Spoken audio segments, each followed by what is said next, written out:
Praise the earth. And the other key thing they want to pick up on is worship. You know, Joseph worshipped.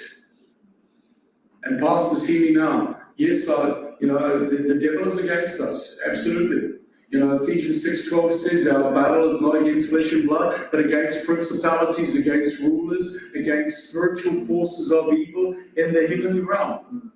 Yes, we are all engaged in a spiritual battle. Yes, we are. And understand when you're serving God, yes, all hell breaks loose. Let me tell you now. The devil will do everything he can to try and make your life and hinder you. He will, things will come at you. You think, man, what's happening now? I don't deserve this. But in that, yes, we have authority in the blood of the Lamb, and we need to stand against the things that are of the devil. We need to rebuke the devil.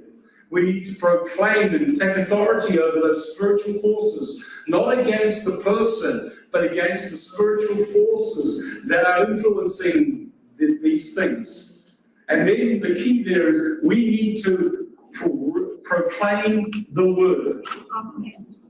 Proclamation. We need to read the word, and if you're called by God anywhere, God should have given you confirmation with scriptures.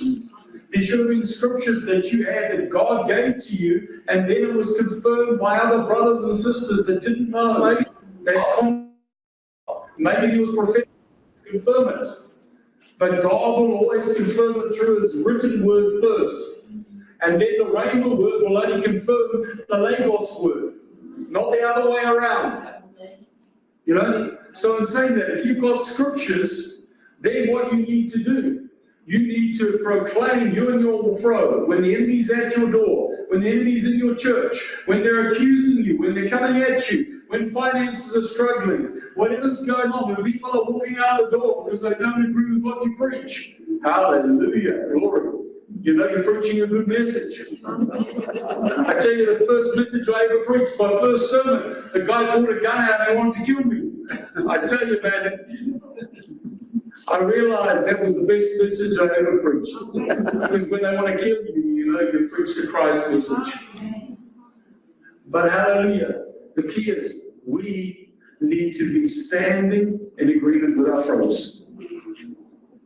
But pastors, hear me now. If you think that I don't want to burden my wife and that she doesn't need to know this and I'll just stand and pray, you're wrong. Two are called into ministry. It's not just you. God calls husband and fro because you are one flesh.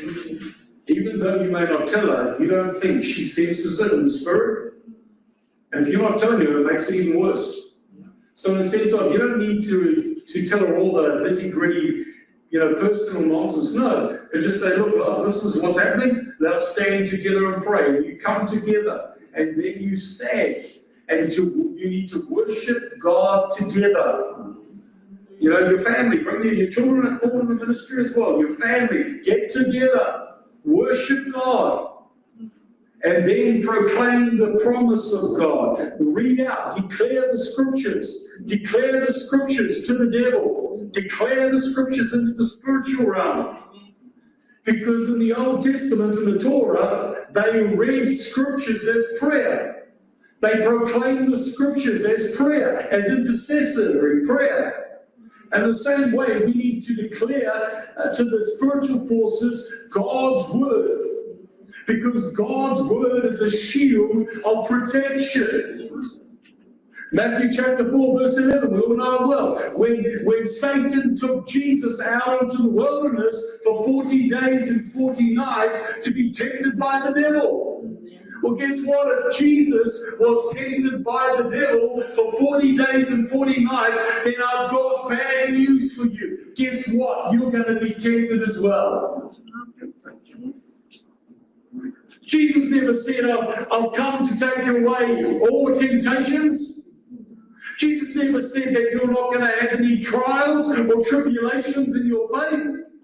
On the contrary, He said you're going to. On the contrary, He said they will hate you for my name's sake. They will falsely accuse you for my name's sake. They will persecute you for my name's sake. They will throw you in jail for my name's sake. This is what Christ said. It's a gospel of death. It's a calling of death. The purpose of your calling is to kill you. And when you are dead, He will arise. And when you are dead, He will resurrect you. And His glory through your death will manifest through you like rivers of living water. And it will not be corrupted by flesh, but it will be glorious in God's sight. And it will change environments. It will change circumstances. When the revivalist comes to town, all things are transformed in a twinkling of an eye. And we're all called on a journey. And we are being molded and refined so that God will pour in His glory. And when we come to that place, then you don't need to do anything. You just stand and do what you've always done. And all of a sudden, the twinkling of an eye, it all just changes. And it just starts to happen. But in the process, we need to proclaim the word. Speak the word into the spiritual realm. Proclaim the word. And then worship. We need to worship. We were called and created to worship God foremost. Adam and Eve were created to walk and talk with God and worship God. That's your first priority. And guys, if we're not doing that, don't think your church will have a heart of worship. Worship keeps us from being snared. When we worship Him in spirit and truth, God will keep us where He wants us to be.